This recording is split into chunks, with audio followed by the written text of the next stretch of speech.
a bit on our SoCal scene. He's been slowly improving. I remember seeing him at the very first MSM for Smash Ultimate, and just as the game continues to grow, so has this player. And of course, his Yes. opponent is going to be Anti. The one thing about, look, without any bias, Marvelous Marco comes from a bit of an interesting middle Oh. ground of history where towards the tail end of Super Smash Bros. For Wii U, we saw a lot of things change, right? A lot of players weren't too happy with the state of the game was towards the end of the year. But the one player that kind of showed up to a local was Kairos. And from then, we understood what World 8 was and the LA scene that was literally hidden to us for so long.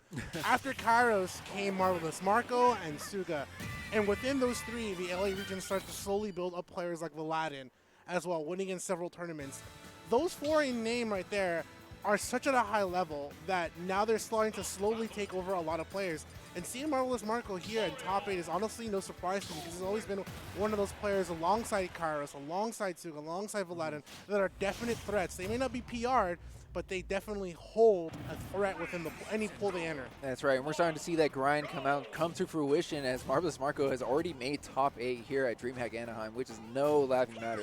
This was not an easy tournament to get top 8 at. No, look, not at all. we have Anti here, who did in fact drop to losers from Tear Bear yesterday. But he did overcome Kiraflex as well. And Dragneel. Yeah, Dragneel kind of gave him a little bit of trouble for money here.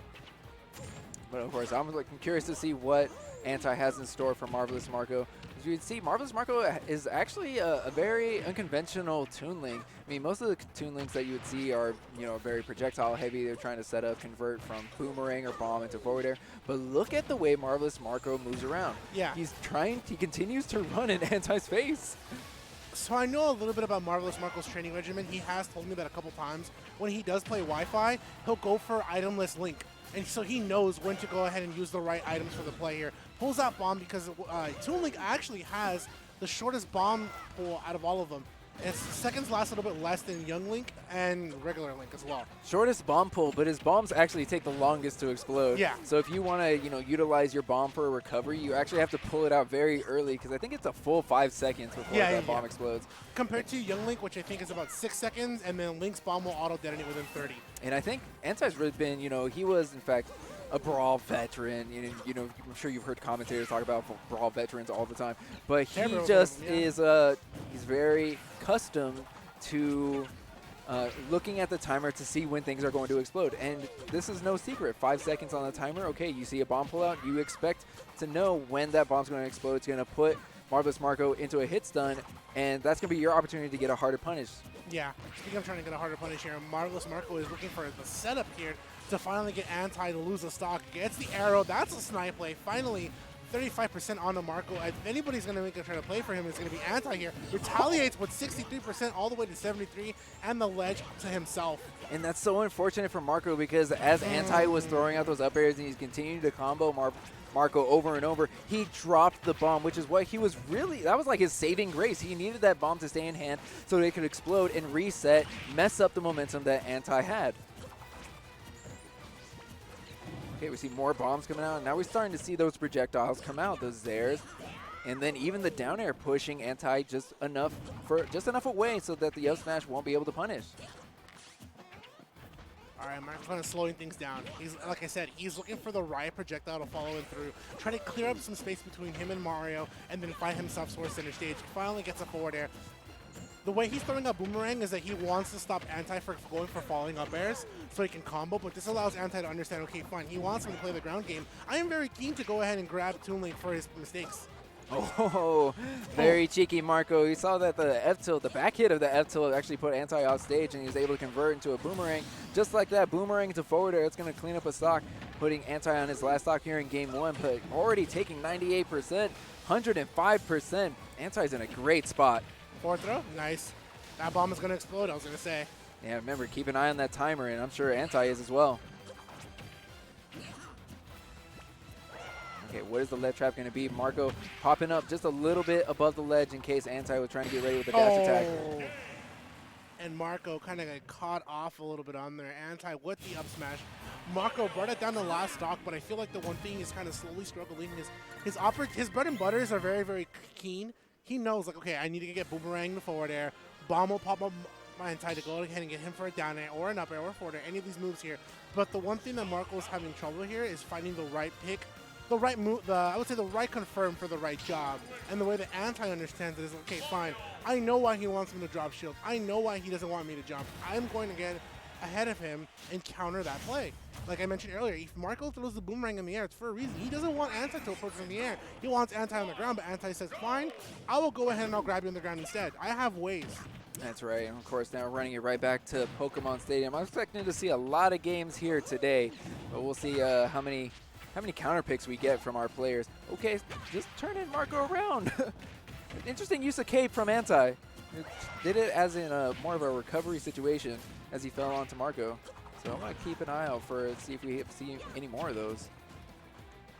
It's also really good for Marco to understand, too, the cape play that Mario does have. He hasn't played against too many Marios other than Master Mario, which we have here in SoCal. So I know Mark has only had, experience fighting him in general. Of course, we do have also Noteka as well from SoCal, but I know Marco usually fights Master Mario, so he kind of knows, okay, when's the time to be aware of cape. Really good punish, doesn't get kill opportunities, but it's enough to get percent. That's true, and of course, Anti trying to get the crossover with the back air. Now just searching for his option. Down air to punish Marvelous Marco through the platform. Still not enough. Okay, you went for the smash war. You tried to roll into grab. Nice, good bomb pull. I know Marco would have loved it if it hit Anti-shield. Anti would have definitely had to respect it. That was good. He jumped for a really good reason to have that Boomerang in play. If Anti was going to go ahead and chase him for it, Boomerang would have definitely covered that opportunity. Marco takes a little bit of time on the Angel platform. I like the attempt here. He knows, let me take some seconds here while I'm on the Angel platform and let me reassess myself. That's right. You got 5 minutes. I mean, time is a resource. Do not be afraid to use it. Okay, there's a rising back air from Anti. Okay, this is going to be big damage. Big damage from Anti. Nice. Good for Marco. He immediately was trying to DI away, aware of the fact that, you know what, a forward arrow is going to be following me in place. Okay, charging out the F smash, looking for a roll, but Anti's got nerves of steel. He's definitely not getting hypnotized by those smash attacks. Oh, and definitely. And I do like the play from Marco. He was pushing him around the shield. He knows, fine. You want to stay here and hold shield? I have ways here. I'm going to push you around. See if you're going to try to be afraid of a different option here. Gets the down air. Marco looking for a play. Finally, up throw. Okay, rising up air. Here we go. Up air time. Getting 3 up airs. Unfortunately for Anti, he wasn't able to reset onto the platform, so he wasn't really able to extend much past those 3 up airs. Okay, Anti sitting center stage, waiting for Marco to make a mistake. That's such a top player move, is to reset to neutral and then just force your opponent to push a button. It's like, push a button, please. Because once you put yourself in end lag, that's going to be my green light to come in and hit you. Yeah. Nose air. Oh, unfortunately gets caught for going for the grab. And the end lag will be the punishment he receives here. The up smash. Anti looking to take poised to probably take the next game here if Marco can't find another one. 84 here. That's right. And there's that F tilt. That's such a crazy hitbox, and it always sends them forward. Yeah. And that was good for Marco to be below the stage. He actually stepped in there really well, but unfortunately Anti was not going to pull the trigger from below. Using Flood, giving Anti a little bit of space. I mean, Flood's such a great tool, not only on stage, but off stage as well. Yeah, Anti got grab armor there. I know Marco was hoping for the Boomerang to save him. I feel like that's why he's always keeping it in play. Woo! Oh, no, this is tough. Yeah. And you know what's funny? We saw Anti go for that several times already. Like, he's already run on stage and challenged Marco with the cheesecake. Yeah. I call it the cheesecake because it actually looks like a craft single. See, you just hit him. You just hit him with a little bit of the cheese, and man, he'll never see it coming. But he's thrown that out multiple times already, but this time it does in fact work. It's going to push Marco, and the cape, not only does it send you the opposite direction, but you maintain your momentum. Right. So it's just, if you already have great drift, it just pushes you away. It actually works against you. All right, well, speaking about working against you here, the way that these things have been going down, a lot has been working against Marvelous Marco. I do like the fact that, once again, right, tosses out that Boomerang with purpose. He knows, okay, it's going to come back. It might be my opportunity to get it broken from a combo, a grab, anything here.